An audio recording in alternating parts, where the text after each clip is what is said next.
Assalamualaikum warahmatullahi wabarakatuh. Kembali dengan saya Muhammad Wahyu Al-Firdaus. Kali ini kita akan membahas tentang pendidikan spiritual melalui sholawat di Panti Rehabilitasi Nurul Ihsan Al-Islami Kabupaten Purbalingga. Di panti rehabilitasi ini, mereka menggunakan pendidikan spiritual. Pendidikan spiritual merupakan pendidikan yang berasal dari diri seseorang santri atau sering disebut dengan ketasawufan seseorang.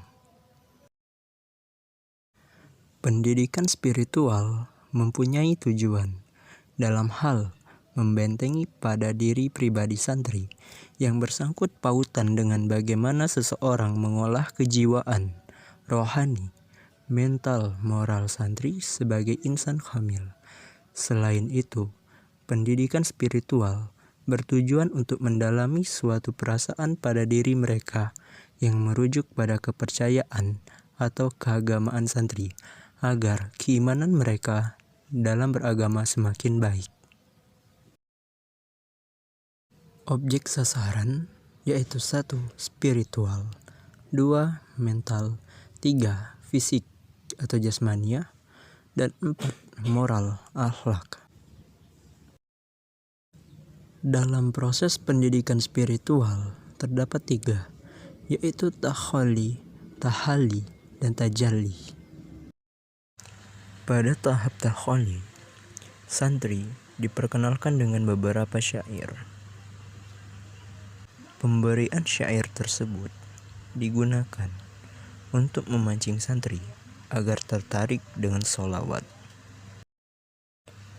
Lalu di tahap tahalli, yaitu tahapan santri membiasakan diri dalam hal-hal yang positif dalam rangka untuk mendekatkan diri kepada Allah, sekaligus menjauhi hal negatif.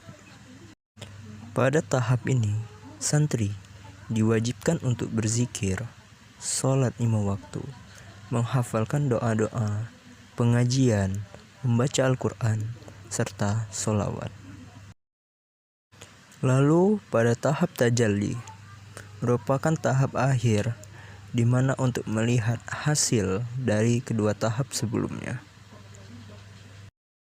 Nilai-nilai karakter yang terbangun dari berhasilnya pendidikan spiritual melalui sholawat di Panti Rehabilitasi Nurul Ihsan, yaitu sikap yang muncul setelah mereka menjalani proses-proses pendidikan spiritual yang dilakukan secara optimal sesuai apa yang sudah diterapkan dalam Panti Rehabilitasi Nurul Ihsan.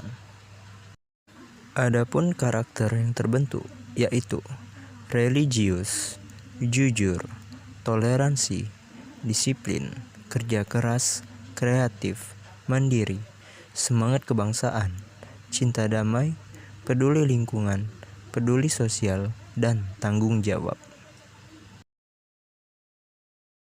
Terdapat faktor yang mempengaruhi terapi ini, baik itu faktor pendukung maupun faktor penghambat.